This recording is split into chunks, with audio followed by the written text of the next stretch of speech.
Welcome to TOL Season 8, Week 10. And to be honest, I picked a game that I really wanted to call. Girls of Bond versus Team N-Tap Gamers. I'm regretting my choice to draft Levi into my division, but that's okay. His team looks really good as Romanova sits back for kickoff. These are also just two of my favorite owners in the league.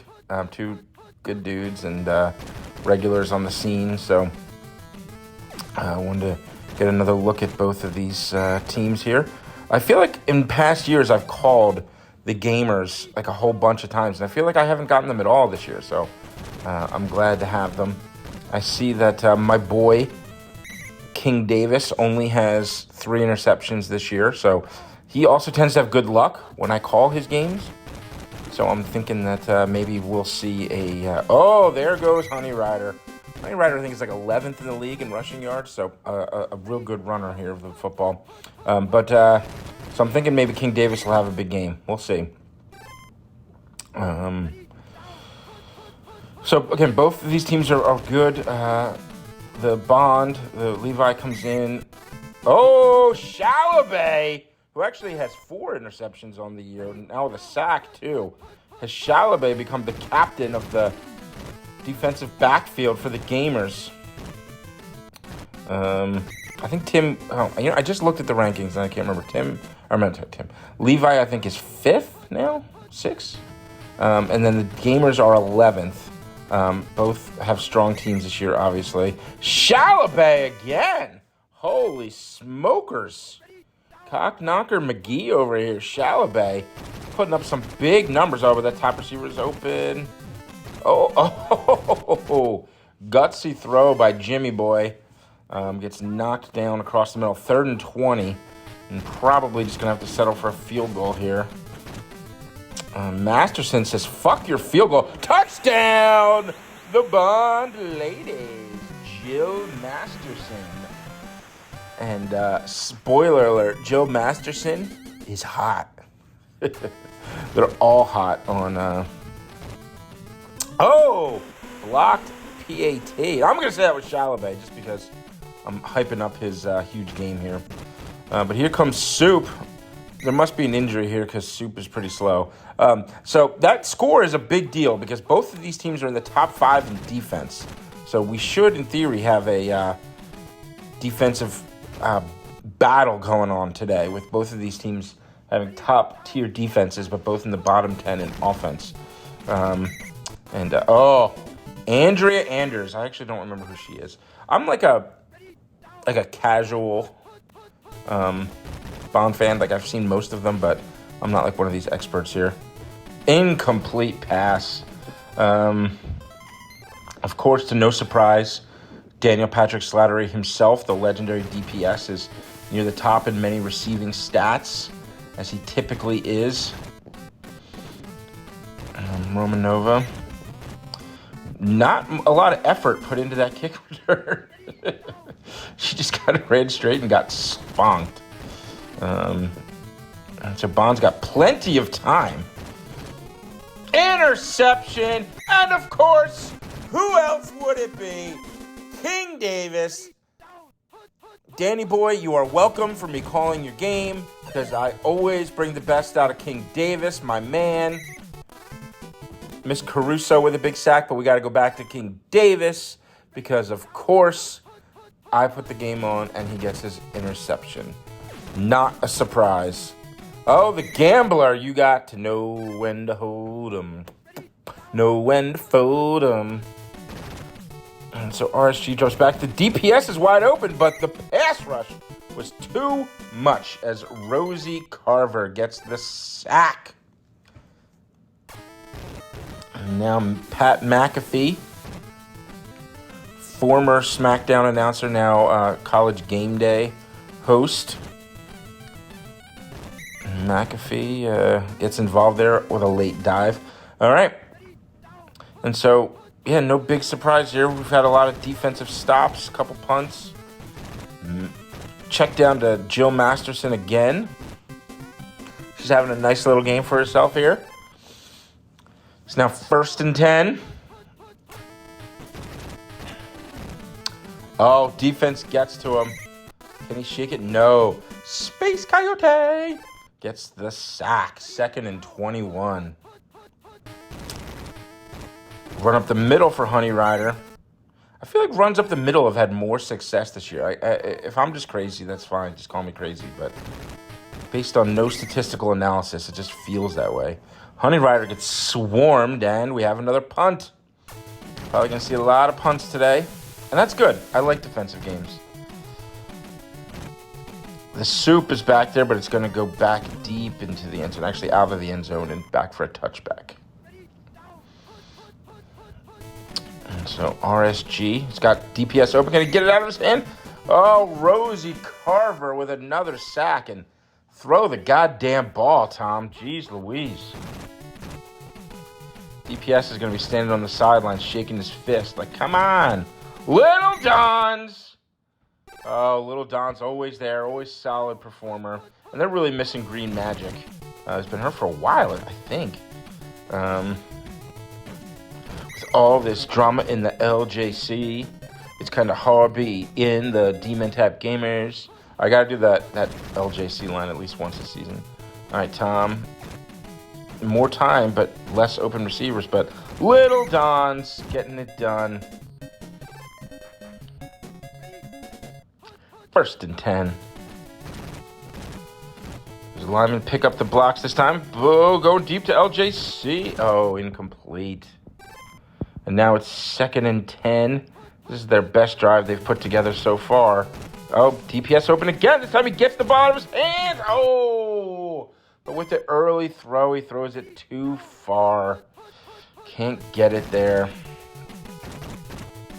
The gambler coughs it up. Pay your backups, people. Although I want to petition Bobby. Bond does pick it up, so that's a big turnover there. Make it cheaper to pay the backups, Bobby. It's more fun. But Honey Rider is skabonked. So much for that theory of inside runs going more places here. Oh, the called play, and Phil now and hear me later. Gets a big sack, and it's 3rd and 21. Both of these defenses living up to their reputation. Don't throw it near King Davis, Bonds. Don't do it. Oh, tries to throw it at Davis, and Davis almost comes down with another interception. And here's now the punt, 4th and 21. And do not expect a big return out of Soup. Catches it at the 10. Takes it to about the 12. All right, so if they want to get some points on the board, they have enough time, but they don't exactly have a lot of... Well, it's not true. They do have an explosive offense because DPS can still take it to the house on any given play. So,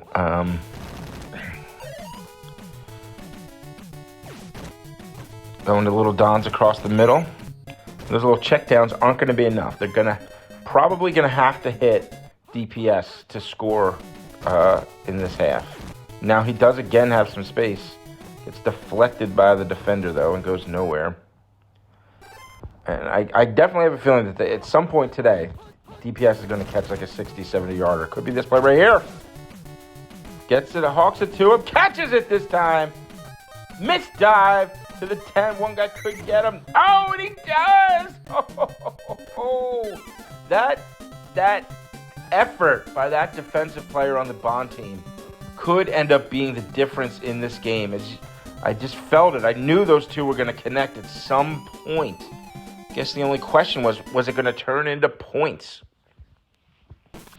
And sadly, for the gamers, the answer was no.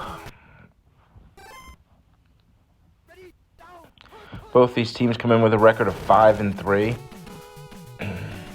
RSG's got time. Again going to DPS. But there's defender back there. This time I thought there was somebody back there. 1st and 10. Ooh, tries to check it down to Sean, but just heaves it way out of bounds. 3rd and 10. And they're like, you know what? I know 3rd and 10. I got this really good idea. Let's give it on a slow developing off tackle play to the gambler. That'll definitely work. Anyway, McAfee back to punt. Romanova having a very busy day. And give her credit. She's held on to all of them. She hasn't coughed one up yet. With all those punt returns, you think eventually one's going to pop out. Honey Rider, a couple nice moves, picks up 7. In a game like this, a 7-yard gain feels like a pretty big deal. A field goal here would be tremendous for the Bond team. That would be a 2-score lead. They looked really good on that first drive, and then it's been pretty cold since then for both teams. Oh, takes the risky throw across the middle, and it gets deflected. And no surprise here, they will punt. Depending on what kind of mustard they put on this, it could go into the end zone. Soup is going to go back. It's going to be close. Oh, just into the end zone. All right, so 1st and 10 from the 20. DPS is again open, again delivers it, and again overthrows them. Whew. The only time they were able to connect, they needed 1 more second in the half on the scoreboard. Sean gets nothing on that one. I don't know if that defender was able to tip it or not, but 3rd and 10. The O-line is holding up a lot better now. Dons is available for that check down. Instead gives it to the Gamblers. Interception by Goodhead. Wow, now they've got the ball in great field position. Oof, the mistake there. And Honey Rider takes the delayed handoff. Picks up 2. And, I'm normally a very aggressive-minded coach, but the field goal is so big now. You might just want to try to run it down and set up an easier field goal here. They are stopped, so this field goal feels mightily important. Up 6-0. I'm pretty sure they got this. It is good. So now, Christmas Jones gives them a 2-score lead, and with the D-men's inability to move the ball much at all, they've got to feel good. Obviously, we've seen that big play potential to Slattery, so, certainly not out of the woods by any stretch of the imagination. Little Don's much faster than the Gambler at this point. Little Don's going places. Missed dives everywhere. Brings it all the way up to the 34. They're running in motion here. Offense maybe waking up a little bit. The Gambler's still asleep, but the rest of the offense waking up. Picks up 7. All right, maybe they got a little juice. Maybe they got a little spark. Maybe the Gamers are still in this here. This is probably their best play right now. Oof. 3rd and 2.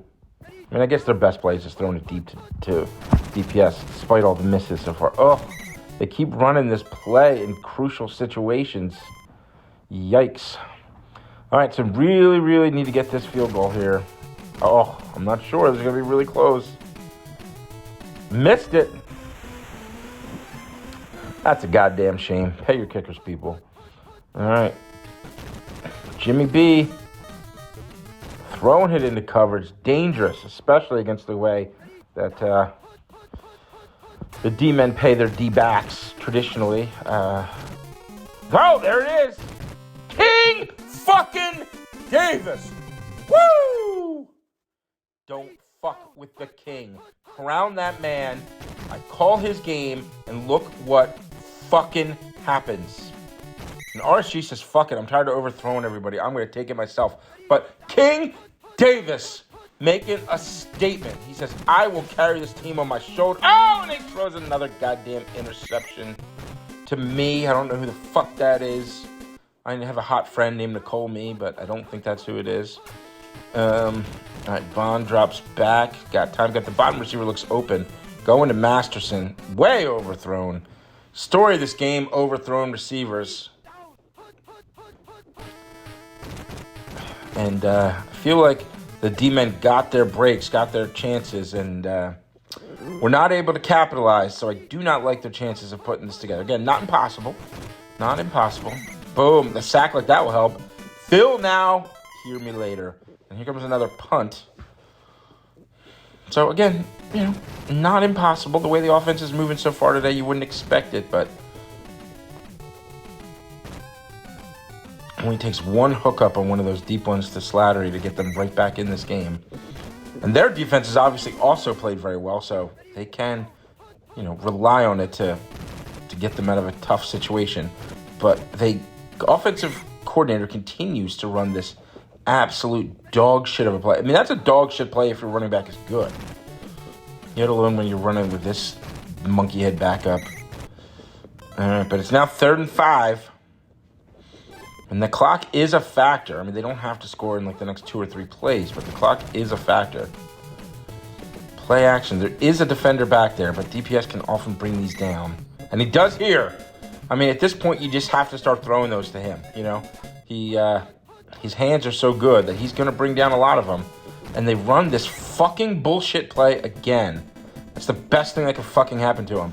All right, let me see how many injuries this team has right now. It's got to be a lot. Oh, my God. Look at these fucking guys. They're devastated. Man, it's just wonder they do anything on offense. Holy smokes. Again, just throw it to DPS. Let him make the play. And he does! Slattery with the touchdown. The legend. And if they can get this extra point, they're only a field goal away from winning. Their offense couldn't do much of anything the entire game. And when they just took the motto of throw it to your best player, even when he's covered, look how they are rewarded. Oh, and they go for the full blast kick, which I don't blame them the way the defense is playing. And they get a real good kick, too. So if the defense can continue to play the way it has, they should get the ball back with maybe a little under a minute left. He's going to do the late handoff.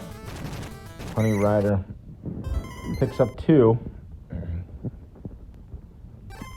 Minute 51.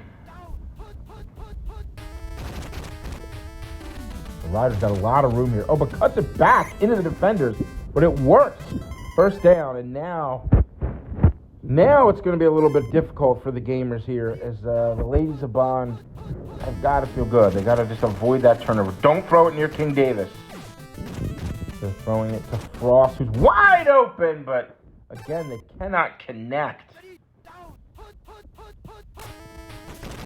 A late handoff to Honey Rider again.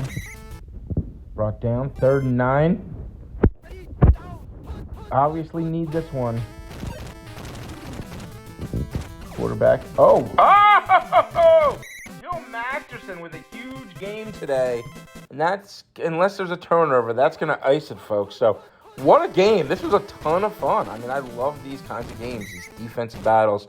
And both defenses lived up to the hype. I mean, they came in, both ranked in the top 5, and I think anybody who watched this game would say they both look like top 5 defenses. Oh, fumble! Uh-oh! Joe Rage Quit Mitchell. Oh, they could have attempted the long field goal if there was 1 second left on the clock. But unfortunately for them, there was not. Yeah, wow. Very low offensive output from both teams. But that's what we came here for, right? That's what we wanted. A nice little game by Joe Masterson. And obviously, DPS with the big catches there to get him back into it. That was fun. That was a good game, and congratulations to King Davis. And, yeah, good work by both teams.